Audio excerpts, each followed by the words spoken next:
లీనా సడన్‌గా అయితే ఉలిక్కిపడైతే లేస్తుంది. ఇంక లేసి చుట్టుపక్కల మొత్తం చూస్తూ ఉంటుంది. ఇక అంతలోపే లీనా అయితే బయటికైతే వస్తుంది.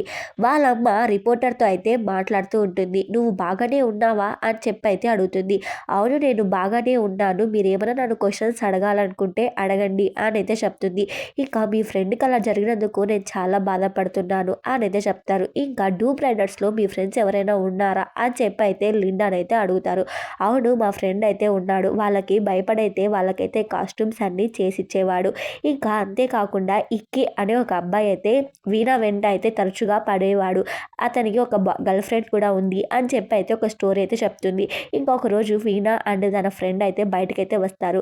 ఇంకా తనైతే ఐస్ క్రీమ్ అయితే కొనిపిస్తాడు. దాన్ని వాళ్ళ గర్ల్ ఫ్రెండ్ అయితే చూస్తుంది. ఎందుకు కొనిపించావు అని చెప్పి అడగ్గా ఏం లేదులే ఊరికే అని చెప్పి అయితే తప్పించుకుంటాడు. ఇంకా అంతలోపే ఇక్కీ వాళ్ళ గర్ల్ ఫ్రెండ్ వీణా మీద అయితే దాడి చేసింది. ఇంకా వీణా మీద అయితే బబుల్ గమ్ అయితే అంటించింది.